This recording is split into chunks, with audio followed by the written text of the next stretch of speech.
देखिए, मैं सिर्फ कह नहीं रहा, मैं जनेऊ पहनता हूँ। हाँ। मैं आपके दर्शकों को दिखा दूँ कि मैं जनेऊ पहनता हूँ और मेरा नाम सच में अंशु ठाकुर है। हाँ। ये अगर यही मुस्लिम समाज से किसी ने ऐसी ही बयानबाजी ठाकुर समाज की किसी या राजपूत समाज के किसी व्यक्ति की उनकी बहन बेटी के लिए कर दिया होता, तो क्या अभी भी जो स्थिति है वही स्थिति होती? सड़कों पे आग लगा देती है करनी सेना, सड़कों पे आग लगा देते हैं बजरंग दल, विश्व हिंदू परिषद वाले।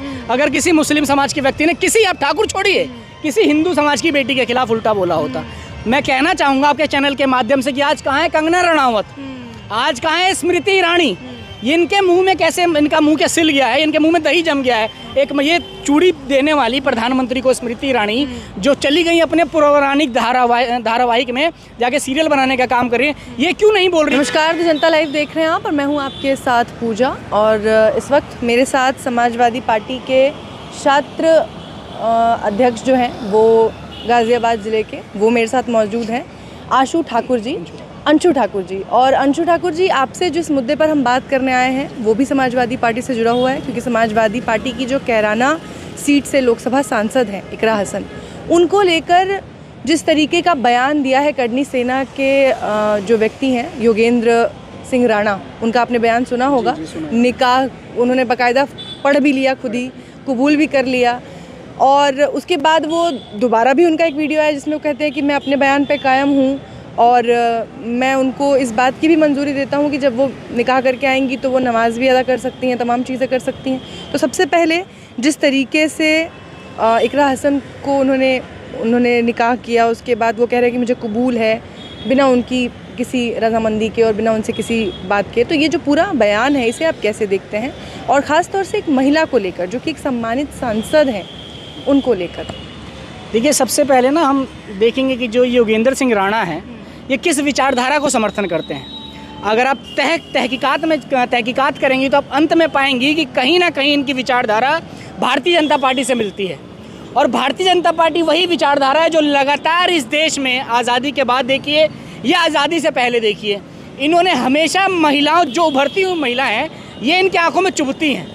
अगर हम बात करेंगे इकरा हसन की, तो सबसे पहले वो इस देश की सम्मानित सांसद हैं, नागरिक हैं। पार्टी से मतलब नहीं होता कि वो समाजवादी पार्टी से हैं या बीजेपी से या बसपा से हैं, वो एक महिला हैं और वो समाजवादी पार्टी से सांसद हैं। लेकिन एक सांसद के प्रति जिस तरीके से इसने बयान दिया है ये बिल्कुल अपमानजनक है। इस तरीके का बयान साफ दिखाता है कि तू महिला विरोधी है, क्योंकि इन लोगों ने कभी भी महिलाओं का सम्मान नहीं किया। इन लोगों, इकरा हसन तो सांसद बन गई, बहुत बड़ी चीज़ बन गई, इन लोगों के आंख में तो ये खटकता है कि कैसे कोई महिला घर से बाहर अपना पैर निकालती है, कैसे कोई महिला आसमान में जहाज उड़ाने का काम करती है, कैसे कोई महिला हाथ में पत्रकार माइक पकड़ के हम लोगों से सवाल पूछने का काम करती है। ये तमाम जो विचारधारा है, ऐसे तमाम लोग ये कहीं ना कहीं भारतीय जनता पार्टी से जुड़े हैं, और ये महिला की मतलब कभी भी महिला की अस्मिता नहीं रखने का काम करती है। जो भी भारतीय, आप ये देखिए कि ये भारतीय जनता पार्टी के तो लोग थे कि आप देखिए जो बलात्कार से छूट के आए तो ये उसको माला पहना के स्वागत करने का काम करते हैं। आज मैं कहना चाहता हूं कि उसने इतना बड़ा बयान दे दिया, पूरे प्रदेश और देश में हाहाकार मचा हुआ है। जो भी महिला की तरफ मानने वाले लोग हैं, जो सम्मानित लोग हैं, बुद्धिजीवी लोग हैं, वो इस बयान की निंदा कर रहे हैं। लेकिन आप बताइए, किसी भारतीय जनता पार्टी के नेता ने बोला है? किसी ने भारतीय जनता पार्टी के नेता ने इसे बयान नहीं देने का काम किया। अगर तुम्हारी बहन को कोई ऐसा बोले तो तुम्हें कैसा लगेगा? आज योगेंद्र सिंह राणा को कोई ऐसा बोले, देखिए इसने सिर्फ एक सांसद का अपमान नहीं किया, इसने इस देश के प्रत्येक मुसलमानों का अपमान करने का काम किया, जो 2014 के बाद से लगातार इस देश में हो रहा है। जी अच्छा, तमाम जो लोग हैं वो इकरा हसन को कहीं ना कहीं उनके समर्थन में खड़े हैं, अपनी बिरादरी को और अपने अलग अलग समुदायों के लोग जो हैं वो इस बात का खंडन कर रहे हैं कि जो योगेंद्र राणा ने बयान दिया है वो गलत है, उस पर आपत्ति जताई है लोगों ने। समाजवादी पार्टी की ओर से क्या प्रतिक्रिया है, क्या करेगी समाजवादी पार्टी, और आप लोग जो कि छात्र संघ से जुड़े हुए हैं, आप लोग क्या करेंगे? देखिए, सबसे पहले इकरा हसन मुस्लिम समाज से आती हैं, लेकिन अगर आप देखेंगे तो ज़्यादा उन्हें, मुसलमानों से ज़्यादा उन्हें उनके लोकसभा में या उत्तर प्रदेश में, पूरे देश में हिंदू समर्थन देने का काम करते हैं। मेरा नाम अंशु ठाकुर है, मैं जनेऊ पहनता हूँ और मैं कहता हूँ इकरा हसन मेरी बड़ी बहन है। कोई मुस्लिम बोले ना बोले, आप किसी भी महिला को सबसे पहले जाति और धर्म के नाम पे नहीं देख सकती। महिला जो है वो इस देश की बेटी और हमारी बहन बेटी। लेकिन जिस तरीके से इसने बयान दिया है, तो समाजवादी पार्टी का पीडीए के जितने लोग हैं, आपने सुना होगा कि उनके समाज के लोग हैं, उनके समर्थक हैं, समाजवादी पार्टी हैं, या वो तमाम लोग जो महिला के इस तरह जो महिला आगे बढ़ती हैं उनका समर्थन करने का काम करते हैं, पीडीए के लोग हैं, वो इसके लिए महापंचायत का आयोजन करने जा रहे हैं।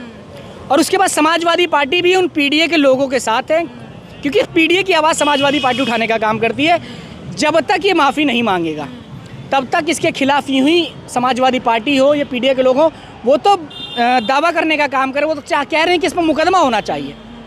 इसने एक महिला का अपमान किया, एक सांसद का अपमान किया है, इसके ऊपर महिला होना चाहिए और इसको ऐसी सज़ा मिलनी चाहिए कि एक उदाहरण बने कि इस तरीके से जो गली के छुटभैये नेता होते हैं वो किसी भी महिला के प्रति ऐसा बयान देने से 100 बार सोचें। अभी आपने कहा कि आप जनेऊ पहनते हैं, ठाकुर हैं, वो भी तो इसी बात का गौरव लेके बैठे रहते हैं। जब भी कुछ होता है तो छोटी छोटी बात पे तलवारें तमंचे निकाल लिए जाते हैं, और यहाँ एक महिला को इस तरीके से आपत्तिजनक उन पे टिप्पणी कर रहे हैं। तो अपनी महिलाओं पर जब बात आए तो सिनेमा घरों तक को जला के फूंक डालते हैं, और जब दूसरों की महिलाओं पर बात आए तो बिना उनकी मर्जी से निकाह फरमा देते हैं। देखिए, मैं सिर्फ कह नहीं रहा, मैं जनेऊ पहनता हूँ। मैं आपके दर्शकों को दिखा दूँ कि मैं जनेऊ पहनता हूँ और मेरा नाम सच में अंशु ठाकुर है और मैं समाजवादी पार्टी का जिला अध्यक्ष हूँ समाजवादी छात्र सभा से। लेकिन जिस तरीके से आपने बताया कि जब अपनी बहन बेटियों के बारे में कोई कहे तो आप सिनेमा घर फूंक दो, सड़क जाम कर दो, और तुम्हें किसने अधिकार दिया तुम दूसरों की बहन बेटी के बारे में कहने का काम करो? इससे तो साफ पता चलता है कि तुम कितनी दोगली मानसिकता के व्यक्ति हो। मतलब तुम करो तो चमत्कार, दूसरा कोई करे तो बलात्कार, तुम करो तो डांस और कोई करे तो मुजरा। तो ये कहीं से कहीं तक सम्मानजनक नहीं है। इस तरीके का अगर जो चाहे वो करनी सेना हो या भारतीय जनता पार्टी हो, जिस विचारधारा से वो जुड़े हों, अगर इस देश में सबको अपना मानते हैं, जो बिना जाति और धर्म के लोग मतलब भेदभाव करने वाले, तो तमाम लोग इसके खिलाफ हैं और इससे माफ़ी मांगने को कह रहे हैं। लेकिन जिस तरीके से ये बेहा है, और ये नहीं जितने भी अगर आप देखेंगे, क्योंकि आजकल वो करनी सेना नहीं रही। आपने देखा कि पिछले कुछ महीने से जो प्रकरण चल रहा है, इससे साफ पता चलता है कि वो भाजपा सेना हो गई है। अच्छा। भाजपा सेना हो गई, इसीलिए कहता किसी हिंदू सांसद के बारे में, इसने किसी हिंदू सांसद के बारे में क्यों नहीं कहा? इसने सिर्फ मुस्लिम सांसद के बारे में क्यों कहा? क्योंकि तमाम लोग, देखिए बिहार में चुनाव होने वाला है, उत्तर प्रदेश में भी 2027 में चुनाव है, तो किस तरीके से हिंदू और मुस्लिम में व्यंग पैदा हो। ये सिर्फ हिंदू मुस्लिम तक सीमित नहीं रहते, इन्हीं सेना वालों ने तो अभी इसी उत्तर प्रदेश में आपने देखा कि दलित और ठाकुर करवाने का काम किया। तो ये तमाम लोग हैं, कभी जाति में तोड़ने का काम करते हैं, कभी धर्म में तोड़ने का काम करते हैं। कुल मिला के कभी नहीं चाहते कि हमारा उत्तर प्रदेश हो या हमारा भारत देश हो, ये आपसी में गंगा जमुनी तहजीब के साथ मिल के रहे। लेकिन अब ये उत्तर प्रदेश तो रहा नहीं, अब तो ये योगी जी का उत्तम प्रदेश बनता जा रहा है। यहाँ महिलाओं का बढ़ चढ़कर सम्मान किया जाता है। ऐसे में अभी तक उनकी गिरफ्तारी नहीं हुई है, पुलिस की गिरफ्त से बाहर है, वो नंबर उनका लग नहीं रहा। देखिए, ये उत्तम प्रदेश नहीं, योगी जी के आने के बाद ये उल्टा प्रदेश हो गया है। और आप जो कह रही हैं महिलाओं का सम्मान होता है, अभी 3 दिन पहले अगर आपने देखा, लखनऊ में एक 4 साल की बच्ची का स्कूल के वैन में बलात्कार हो गया। किस सम्मान के बारे में बात कर रहे हैं योगी आदित्यनाथ? इन्हीं के सरकार में आपने देखा BHU में जो भारतीय जनता पार्टी से लड़के जुड़े हुए हैं, उन्होंने खुलेआम बलात्कार करने का काम किया, उन्होंने बचाने का काम करती है भारतीय जनता पार्टी। योगी आदित्यनाथ के साथ उनकी फ़ोटो वायरल हो रही है। ये नंबर मिलेगा भी नहीं, उसका नंबर नहीं मिलेगा, उसके खिलाफ कोई कार्रवाई नहीं होगी जब तक ये, क्योंकि वो समाज से एक तो उसी जाति से आता है जिस जाति से बाबा मुख्यमंत्री, और वो उसी विचारधारा को समर्थन करता है जिस विचारधारा की सरकार चल रही है। तो इनकी इच्छा शक्ति नहीं है कि महिलाओं के विरोध कार्रवाई करें, जो इस तरीके का बयान दे। अगर ये कार्रवाई करते तो मुझे नहीं लगता कोई योगेंद्र सिंह राणा हो या कोई चटनी वीर हो इस तरीके का बयान किसी समाज की महिलाओं के खिलाफ देने का काम करे। यदि कार्रवाई होती तो आपको उम्मीद नहीं है कि कार्रवाई होगी? मुझे इस सरकार से कोई उम्मीद नहीं कि कार्रवाई होने का काम करे। अगर कार्रवाई होती तो अब तक तो एक्शन ले लेते।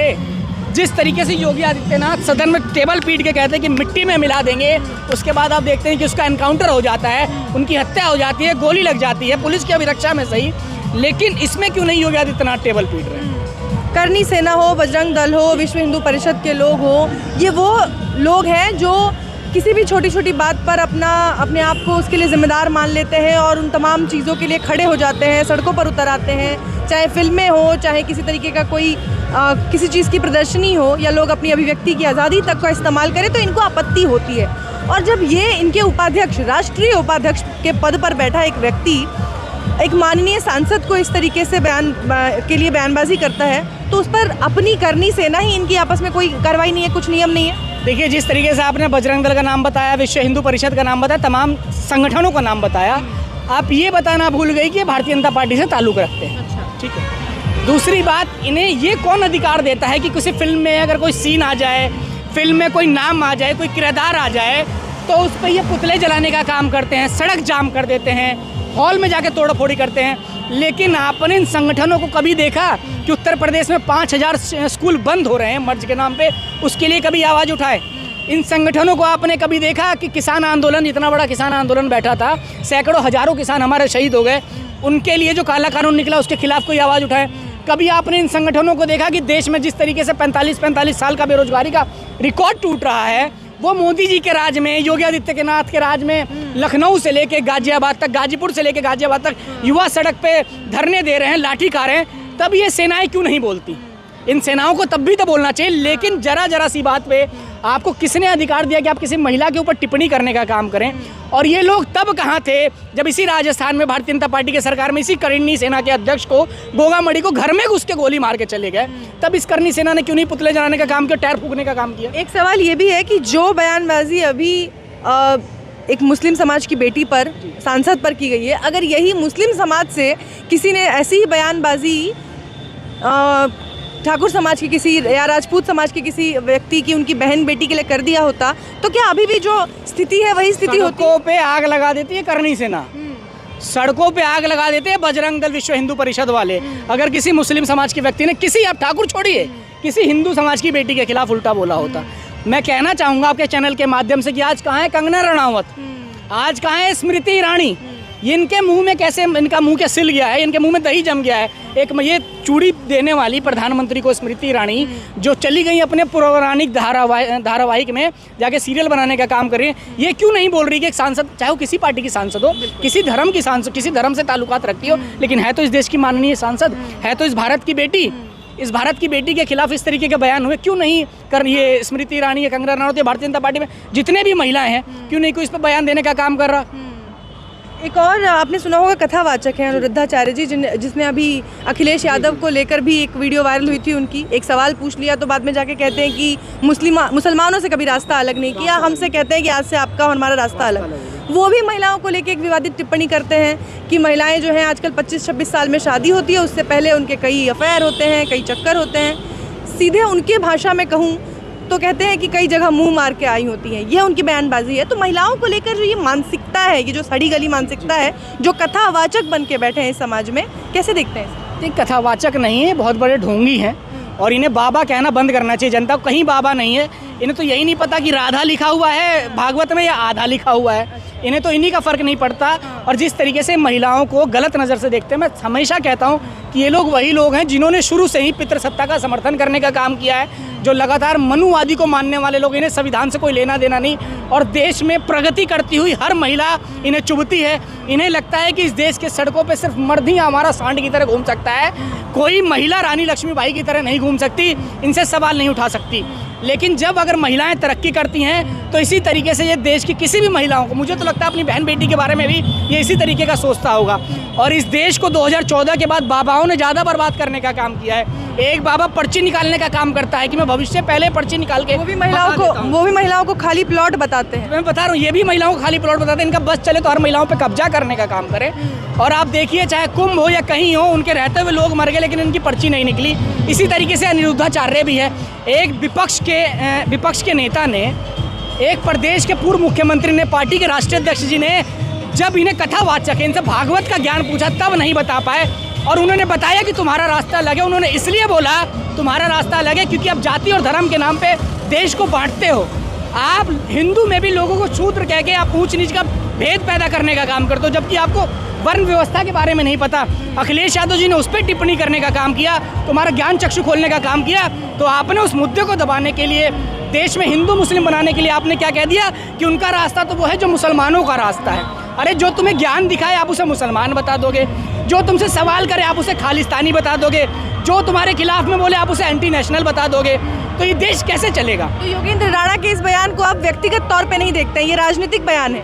ये राजनीतिक बयान है और उसकी जो कुंठित मानसिकता है ये साफ उजागर करता है। और ये बयान सिर्फ इसी का नहीं, इसके विचारधारा को समर्थन करने वाले और ऐसे तमाम लोगों का बयान है जो इसके साथ हैं। अगर इसके खिलाफ होते तो चाहे भारतीय जनता पार्टी के लोग हो या करनी सेना के कोई अध्यक्ष होते, उपाध्यक्ष होते, तो इसके खिलाफ कार्रवाई करने का काम करते। लेकिन करनी सेना हो या योगेंद्र राणा ये बेलगाम घोड़े की तरह हो गई है, जो जहाँ मौका मिल रहा है वहाँ भाग रही है।